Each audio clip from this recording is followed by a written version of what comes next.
Komodo is renowned for stunning reefs, epic marine encounters, and ripping currents. After hundreds of dives in Komodo, we're ranking the most famous sites based on marine life, technical difficulty, and sheer adrenaline-pumping awesomeness. First up, we have the skippable sites. This was the hardest to fill because even an average day in Komodo tops almost anywhere else we've dived. But if we had to choose, we'd start with Sebayur, Kecil. This site is just outside the park boundary zone and is typically chosen for a warm-up or check dive. On our previous visit, it was one of the only places we noticed significant coral bleaching. You can still find amazing marine life and healthy coral here, but because we're rating it against the toughest competition in the world, we give it a 2 out of 5 for marine life and just a 1 out of 5 for difficulty and adrenaline. The next one's controversial, but we're putting Makassar Reef or Manta Point in Group F. Despite having our best ever manta dive here a few years ago, with over 50 manta rays, we think there are more reliable and interesting manta sites in Komodo. Mantas come here to be cleaned around the various coral bommies, but if you don't get manta sightings, it's just a drift over rubble. This site is dependent on luck and conditions, so we're giving Makassar Reef a skip in favour of some other sites. For Group C, we have the warm-ups. These are some of the few beginner-friendly sites in Komodo National Park. They're not skips because the reefs and marine life are world-class, but they are overshadowed by most of the other sites.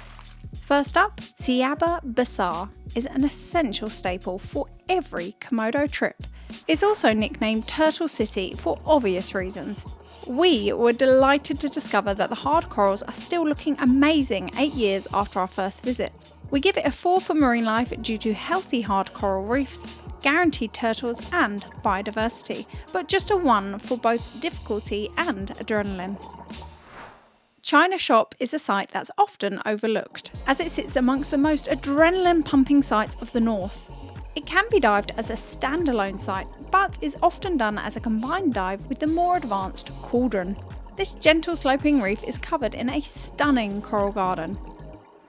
Group B is where things get more serious. These are Komodo's solid standards. They're not quite must visits, but they're very likely to be featured on your itinerary. These sites are where you start to see what Komodo diving is really all about. Mawan is the other manta cleaning site in central Komodo, but we chose it above Makassar Reef since it recently offers more reliable sightings, along with a greater abundance of healthy coral reefs and a wider range of marine life. It gives you a great opportunity to witness some of Komodo's biggest stars and has plenty more to offer if you don't get quite so lucky.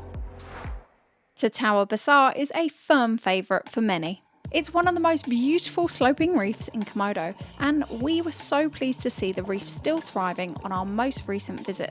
Typically done as a long drift dive, currents can be very fast here and there can be down currents. You need to be comfortable with negative entries and currents if you want to enjoy this site safely and without damaging the reef. We give the marine life a 3 and the difficulty and adrenaline a 3 on a typical day here. But that can easily become a 5 if the currents are ripping and you're not technically ready for it. We have a whole video dedicated to diving in strong currents. Check that out if you've not seen it yet. It's essential viewing if you're planning a trip to Komodo or any high current destination. Speaking of current, Siaba Kecil is probably Komodo's fastest drift dive. The numerous overhangs along the reef's edge can cause some gnarly down currents and washing machines when the current is pumping. It's not for everyone, but for those who are ready for it, it's one of Komodo's most exciting and rewarding sights, which can sometimes feel more like a roller coaster than a dive. The first half will be spent flying past the coral-covered overhangs. Once you reach the lee side of the site, the dive calms and you're treated to a coral garden that hosts marine life from schooling fish to reef sharks and macro critters. We've seen mantas here many times, and there's even a possibility of seeing a dugong on the protected side of the island, although we've not been that lucky so far. We rate this place a 4 for marine life, a 5 for adrenaline when the current is pumping, and a 4 for difficulty, which could be a 5 depending on your experience level. It's an advanced only site that requires a negative entry and keen awareness for currents to enjoy this safely. Group A is our cannot misses. Here's where we get to Komodo's big guns. These are the sites people fly across the world to see, and the ones we still get excited about even after having done hundreds of dives there. All of these are dry season only, that's from around April until October. The first is one that often gets overlooked in favour of its more famous cousins of the north, but we think Golden Passage is not to be slept on. It's like doing 3 dives in one, with a gentle reef followed by a fast drift through a channel, which finally spits you out over one of Komodo's most stunning coral gardens. Doing this dive around sunset on a liveaboard is when you'll experience this place in its full golden glory. Golden Passage might not feature on every itinerary, but it's one of our favourites that we wish we could have dived more regularly. Next up, we have Castle Rock. It's typical to drop far ahead of this site because the currents can be strong and the pinnacle is very exposed. You need to be comfortable with negative entries and you need to know how to properly use a reef hook. You want strong currents here to get the best action. It's not a drift dive. You'll descend quickly to the split of the pinnacle and hook in to watch one of nature's greatest shows. Expect massive schools of fusiliers, hunting jackfish and plenty of sharks. Once the dive nears its end, you'll unhook from the pinnacle and move to the lee side. This can be tricky as there can be some violent downcurrents and whirlpools. It's essential to follow exactly what your guide does to avoid any scary scenarios. The only reason this site is an A-list and not an S-list is because it's highly dependent on conditions. It can sometimes be a bit of a nothing dive if the currents aren't running in your favour. Next, we have Castle Rock's twin sister, Crystal Rock. It's a very similar type of dive, but we place Crystal Rock above Castle for a couple of reasons. Firstly, the coral is more abundant here, and secondly, we find that it offers incredible dives even when the current is not pumping. Just as with Castle Rock, you'll typically drop in the blue, hit the pinnacle on the split side and finish the dive on the lee side. You can expect an incredible display of big action and sharks here, and again, there can be down currents and washing machines to be aware of. Next is arguably Komodo's most infamous site. The Cauldron might be one of our favourite sites on the planet. It offers an experience unlike any other dive. And like the Golden Passage, it can be seen as several dives in one. The dive starts as a calm, ordinary reef dive and navigates to a massive, dome-like crater between 2 islands. This 30-metre deep cauldron leads to an infamous channel, known as the Shotgun. Here, massive volumes of water well up from the crater and funnel through a narrow channel at depths as little as 8 metres. This water has no choice but to accelerate, and here is where you'll hook in and feel the rush of the current. Don't be surprised if you see mantas here, playing and enjoying a free buffet as the plankton is carried through the channel.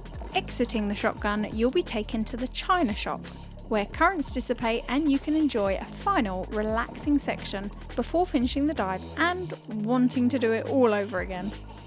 It makes the A-list for its iconic status, but doesn't make the S-list since it's so highly dependent on the conditions. It can be a mere water pistol rather than a shotgun if the currents aren't in your favour. Finally, we have our legends. This is God-tier diving. First up is a place that might come as a surprise. Police Corner is a legend amongst Komodo locals. If it makes its way onto your itinerary, you've hit the jackpot because it requires several factors to align in order to dive it. Despite having probably our scariest ever dive here, we place it in our S list. Comment scary below if you want to hear the story of our scariest ever dive and what we learned from that experience. unlike with the A-listers, is not a site where you want ripping currents. Preferably, you want calmer conditions that allow you to safely explore the deep cathedral-like overhangs that extend beyond 30 metres. The top section of the reef is one of the healthiest we've seen anywhere, with almost full coverage in some areas. A keen eye can spot the wildest macro critters here. We've also heard of dugongs being spotted here, but once again, we've not been that lucky so far. We're giving Police Corner a 5 for marine life due to its abundant coral garden, macro critters, schooling fish and chance of pelagic encounters. It gets a 4 for difficulty and a 3 for adrenaline during optimal conditions, but these can become an undesirable 5 if the conditions get gnarly. Arguably Komodo's most famous site, we have a love-hate relationship with Batu Bolong. This tiny rock rises from the deep, rushing channel of the Linta Strait. It's completely exposed to constant currents and deep, cold upwellings that feed the ecosystem from all sides. This site is not commonly dived on the split side due to dangerous whirlpools and down currents, meaning that most of the time divers will be restricted to diving the lee side only. Time it wrong and the site can be an overcrowded jacuzzi, meaning the dive is ruined. But if you miss the crowds, it really is a dive unlike any other. A negative entry on the northeastern side begins with an epic descent through a chimney carved into the rock. From here, you'll spend the rest of the dive zigzagging up the rock face, being careful to follow your guide and avoid the down currents and whirlpools on either side. Batu Bolong is an absolute magnet for marine life. On its best days, an hour is not enough. Expect some of Komodo's best reefs and a symphony of life. We advise diving this site multiple times, if possible, to get the best conditions and experience it fully. Our top site in Komodo recently made its way into our top sites of all time. Tatawa Kecil is another site that might not feature on your itinerary if the conditions aren't safe or if the overall ability level of the group is not suitable. The location and unique topography of this site mean that the currents here can get incredibly gnarly and violent, even for the most seasoned pros. The best side of this site features towering pinnacles smothered in coral, where the currents rush through and can pull you away from the main reef and throw you downwards. You'll find an awesome swim through cave here, and depending on the direction of the current, the lee side of this site might be one of the most abundant reefs you've ever seen. Beware though, the beauty might bring you to tears. We give Tatawa Kecil a 5 for marine life. We find this site equally enjoyable as a crazy drift dive and a calm reef dive when the current is mild. So it gets a difficulty and adrenaline rating from a 3 to 5 out of 5, depending on the strength and direction of the current. The beauty of Komodo is that the current and the conditions can transform any site in an instant, meaning the order of this list can change on any given day. This is why Komodo is a place we keep on returning to. Remember that your guides and trip leaders know what they're doing. They choose all sites based on a number of factors to give you the best possible experience. Running trips in Komodo requires a high level of knowledge and experience that's not always obvious from a guest's perspective, so it's always important to respect your guide's plan and listen to the briefings. Even though many operators market Komodo as suitable for beginners, in our opinion it's a place that's best experienced once you have more dives and experience under your belt. You'll thank us for it later. And as always, understand your limits and stay within them. This is for your own safety and the protection of these incredible reefs. If you've dived Komodo, let us know what you thought of our ranking, and if you're heading there for a trip, let us know what you're most excited about. We'll see you next time for more underwater adventures.